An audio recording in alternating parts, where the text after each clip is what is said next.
7 de la mañana con 12 minutos. Queremos agradecer su sintonía. Recuerde que puede también seguir las entrevistas de Primera Impresión por Pública FM. Seguimos. Mejorar la competitividad y productividad y garantizar seguridad jurídica son, entre otros, los elementos que deben profundizarse para que el esquema de dolarización esté blindado ante la dinámica económica. Así lo puntualizaron un ex vicepresidente de la República y un representante del sector exportador al recordar los 20 años de implementación de la dolarización en el Ecuador. 20 años de estar dolarizados y aún hay muchas cosas por hacer para fortalecer este esquema monetario. Esa es la conclusión a la que llegó el ex vicepresidente Alberto Dajic, para quien es fundamental el establecimiento de políticas que apunten a cuidar los costos, atraer inversión extranjera con una obsesiva práctica para mejorar la productividad.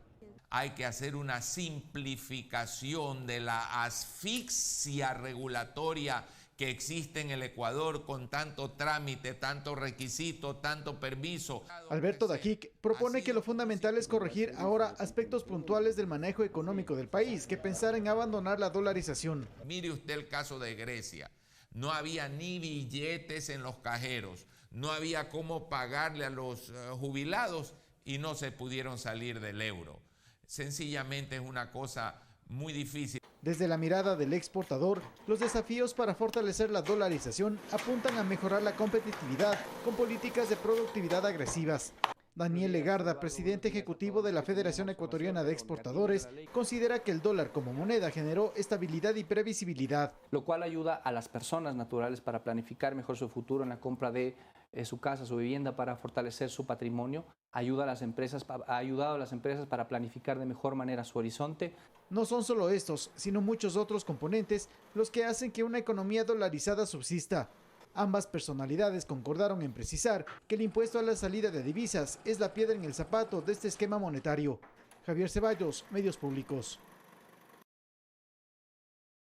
Competitividad y productividad se ha dicho, y cómo empatarlo esto con el sector de la industria. Le preguntamos a Pablo Zambrano, representante de este sector. Muchas gracias por venir. Buenos días. Eduardo, muchísimas gracias. Un gusto estar con la audiencia de Ecuador TV. Mire, yo creo que es un hito histórico el que estamos viviendo, 20 años de dolarización, que es un sistema monetario que lo que ha hecho es traer disciplina al Estado. Disciplina al Estado porque se ha evitado entonces que los gobiernos puedan imprimir billetes, si cabe el término, la expresión, y de esa manera inflar la masa monetaria y de esa manera que la inflación crezca en el país. Y creo yo que para poder consolidar este proceso de dolarización, el Ecuador tiene tareas pendientes. Ya se lo ha dicho, se lo ha mencionado, concuerdo plenamente con quienes intervinieron antes, en el sentido de que tenemos que trabajar en una política muy clara de competitividad. ¿Y qué implica la competitividad? Implica la mejora de las condiciones macro del país para que el sector privado pueda seguir generando más producción, más empleo y, lo más importante, pueda seguir nutriendo a la dolarización del circulante. ¿Y esto cómo lo hacemos? Básicamente a través de dos vías desde el sector privado: exportaciones e inversiones.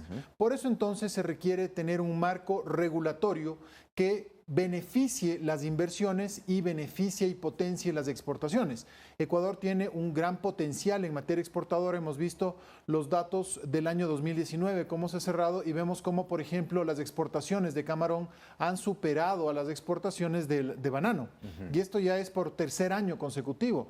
Entonces, tenemos que potenciar esos sectores en los cuales tenemos ya una gran experiencia. Otro tema que es fundamental es el tema agroindustrial. Desde el sector de la industria manufacturera es fundamental que nosotros podamos tener acceso a materia prima que también viene desde el campo. Entonces, eso va a generar un círculo virtuoso a través del encadenamiento productivo, en el cual micro, medianos y pequeños productores pueden vender su producción a los medianos, y de esta manera se puede transformar esa producción y poder exportar, que es hacia donde debemos ir.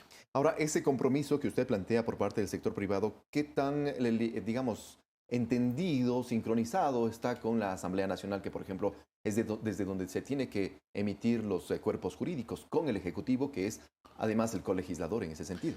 Mire, aquí hay un tema que es profundo y que tenemos que hablarlo como ecuatorianos. existe también, como lo mencionó el ex vicepresidente de la República, una sobreregulación. Yo creo que hay que hacer un análisis muy claro de cuáles son realmente las normas que sirven, cuáles son las normas que no sirven. Yo en un par de ocasiones he tenido la oportunidad de hablar en la Asamblea Nacional y he mencionado ahí y le he dicho a su presidente que sería importante conformar una comisión de codificación y de legislación que revise, que analice una cantidad de normas que ya no están en uso o normas que pueden ser contradictorias. Por otro lado, también desde el sector ejecutivo hay que hacer un trabajo. Perdóneme que le interrumpa allí. ¿Cuáles son entonces, a su criterio, las normativas que deberían ya eliminarse o reestructurarse como para ir en ese sentido, con ese norte? Mire, es importante dentro de esa depuración normativa encontrar y analizar todas aquellas que restrinjan, por ejemplo, cierto tipo de actividades lícitas que existen en el país o limiten o sancionen o establezcan lo que se denomina desincentivos. Entonces, hay que hacer este análisis normativo para eliminar los desincentivos que existen y de esa manera poder potenciar el rol que tiene el sector productivo nacional. Desde el sector industrial, desde el sector productivo nacional, nosotros estamos convencidos de que hay una potencialidad muy grande en el país y que tenemos que seguir trabajando en esto. Mire usted un asunto que es fundamental. Yo hablaba de inversiones y de exportaciones. El tema de la minería responsable, el tema de la minería legal, tiene un potencial de más de 200.000 millones de dólares en el Ecuador. Entonces, ¿qué es lo que hay que hacer? Hay que regular de una manera adecuada la explotación minera en el país, hay que establecer reglas claras, por ejemplo, de protección del ambiente, de protección de fuentes de agua, pero no se puede prohibir una actividad que es absolutamente lícita. No nos olvidemos que donde hay minerales, donde hay minería, va a haber explotación minera. Entonces, la dicotomía está en qué hacemos, minería legal o minería ilegal. Ese es un tema, por ejemplo, en el cual el Ecuador debería entrar en un proceso de especialización. Desde el sector industrial, nosotros vemos con buenos ojos que haya una minería responsable. ¿Por qué? Porque de esa manera hay un encadenamiento productivo con el sector de acero, con el sector de los servicios, el sector de transporte, el sector de la alimentación, el sector agrícola, entre otros sectores, están encadenados alrededor de los proyectos mineros. De otra manera, también yo señalaba que las exportaciones, el potencial de exportaciones es fundamental. Para eso, ¿qué necesitamos? Una agenda de competitividad que permita establecer mecanismos de producción que no encarezcan esas exportaciones. Y por otro lado, también necesitamos una política comercial muy clara en la cual busquemos mercados complementarios donde podamos colocar la producción.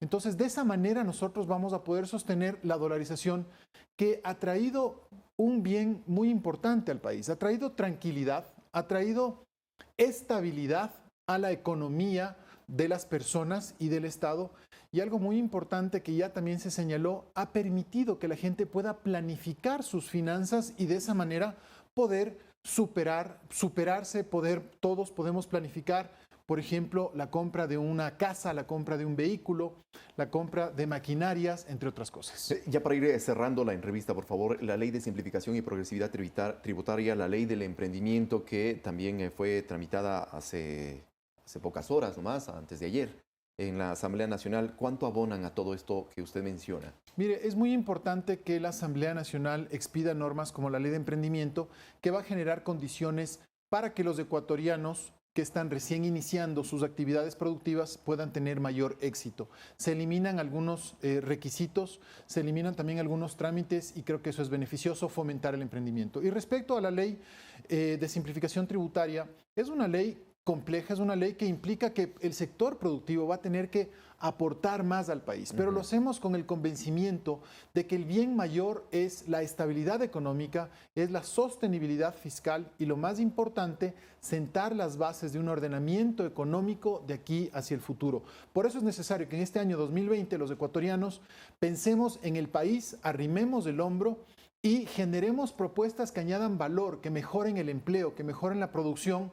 Por lo tanto, hacemos un llamado a los líderes sociales y a los líderes políticos para que este año, que es un año preelectoral, no lo utilicemos como una plataforma política porque eso va a afectar a la economía. Entonces, más bien un mensaje positivo de que unamos esfuerzos todos los ecuatorianos, generemos diálogo, generemos consensos y venzamos todos en conjunto los graves problemas que tenemos, el desempleo, la inequidad, la pobreza. De acuerdo, muchísimas gracias a Pablo Zambrano, presidente de la Cámara de Industria y Producción del Ecuador. Muchísimas gracias. A usted, muchísimas Nos gracias. vamos a una pausa y regresamos enseguida con el general Luis Hernández, con quien recordaremos los 25 años de la guerra del Cenepa. Volvemos.